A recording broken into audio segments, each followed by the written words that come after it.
walk the earth, because it was when I was a kid. And I grew up here in Coventry. And I only live over in Mansfield now. I never went very far. But I just grew up over the other side of that hill over there. Now one night, the boys, because the neighborhood was mostly boys, the boys decided they were having a big camp out. Stuart had his father's real army tent. How cool is that? It was a great big green army tent. And Stuart says, you know, we can use my dad's tent and we can have a camp out. Where should we put the tent up? Now the boys started making all these plans. Well, they decided the best place to put the tent was at the top of Mr. Visney's hill. You ever been to Hickory Ridge Tree Farm up here? I used to always go there to get trees. Up at the top of the hill, there's a field. They decided that was where they wanted to put the tent. Steve Visney was going to go camping with them, and my brother Steve, and Jimmy Curry from up the hill by the firehouse. There was a whole bunch of guys. And I wanted to go. They were going to have a good time. I like camping out. Could I go? No. You're a little sister. You can't camp out. I'm like, but I like to camp out. I want to go camp out. My mother said, the boys are going and you're not. You're a girl. And I wasn't really happy with that answer. The boys took all this stuff up the hill. It took many parading trips of all these boys to carry this huge army tent up the hill, and then enough food for at least a year, and then sleeping bags and flashlights. They carried all that gear. Remember packing the car to come here tonight? Takes a while. You get everything in there, off you go. So the guys got all that stuff up there, and they actually got the tent put up. It was mostly arguing.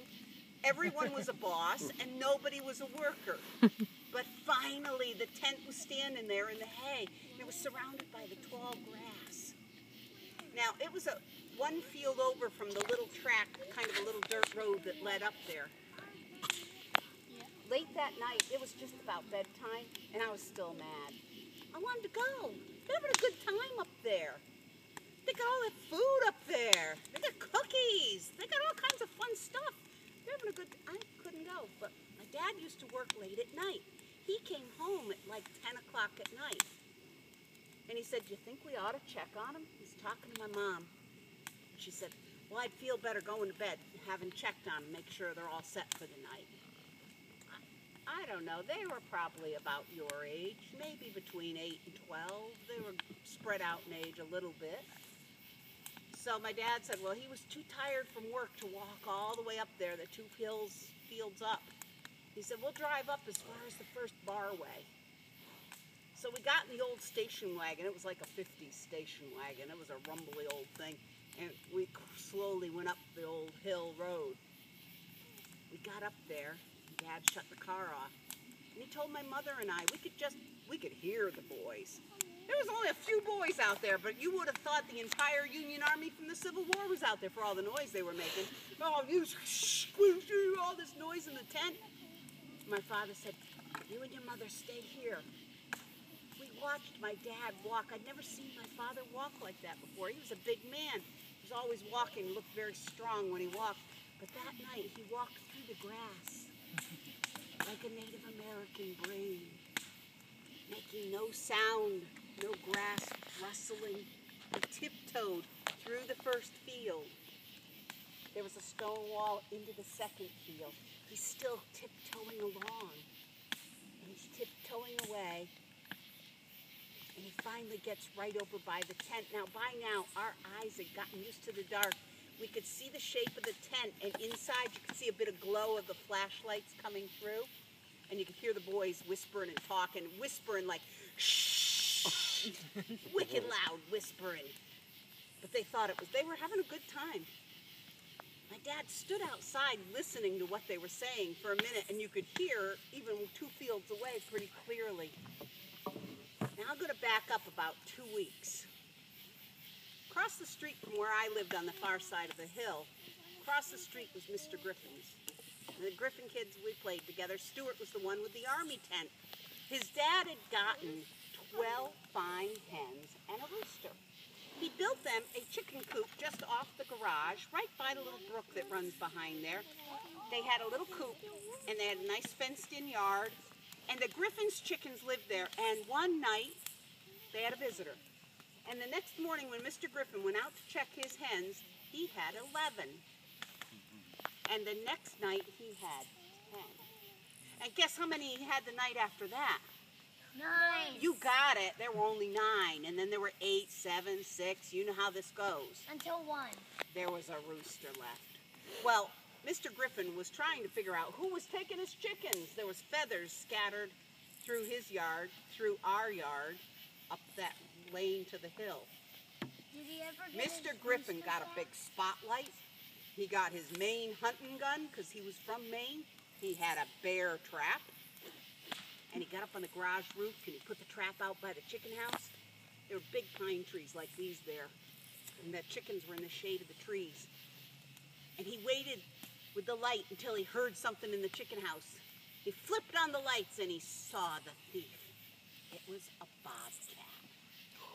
And it grabbed a chicken like that, put it in its mouth, jumped over the fence, and he couldn't even get a shot off. It was so fast, and it took off for our yard and up the big hill.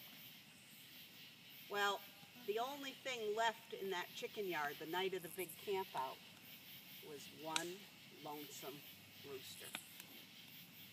And Mr. Griffin was up there on the garage roof waiting for him. But he wasn't fast enough for that bobcat. So late at night, there we are in the middle of that field. My dad had tiptoed through the grass. He was standing outside the tent listening to all the boys' voices. And I saw his hand reach out and his fingernails go down the wall of the tent. And the boys, "Bobcat!" And the flaps flew open and boys are running out into the field screaming, "Bobcat, run for your lives!" They ran off and then my dad burst out laughing. Big, roaring laugh, the best prank he had played in 25 years. He laughed and the boys were like, "Oh, we knew it was you all along. You didn't fool us. We knew it was you. It was a stupid trick." And they all went stomping back into the tent, and Dad came back laughing. And I was so glad I wasn't on the camp out that night because it was way better from the outside of the tent than the inside of the tent. Now, the boys stayed. We drove slowly down the hill so we wouldn't lose a muffler or any other essential pieces of the car and went to bed. Early in the morning, we hear this noise. "Mom, Mom!" And the boys are coming running down the hill like an army in retreat. They're running for the house. They're steaming down the hill. The bobcat. They'd come down once, scavenged more food, and gone back up, only to find their tent had been ransacked. The cookies and marshmallows were everywhere. The bobcat had cleaned them out of good stuff. The bread was ripped open and big bites taken out of the middle of the loaf. They wouldn't be having peanut butter and jelly sandwiches. Bobcat, Bobcat, Bobcat, Bobcat. My dad and Mom said, "We're going to come up and take a look." And we went up the hill. And they're like, look, all the stuff everywhere. And sure enough, all over the field there were wrappers of things and they were blowing in the breeze and it was a mess. It was a huge mess. And they thought, sure, the bobcat had their snacks. And my dad said, "Okay, we're done with the camp out stuff. Let's clean this field up and get this tent back down, back to Mr. Griffin. All you boys, clean it up now." So they began the cleanup, but watching. Just in case the bobcat thought there was a cookie left that he might want. It might come. But by the time Steve Visney got home, he noticed their old beagle dog laying there on the rug. Oh. Her belly, like a Thanksgiving dinner belly, full of bread and cookies, was so green sick. The bobcat that bothered that camp out was just one fat, happy dog.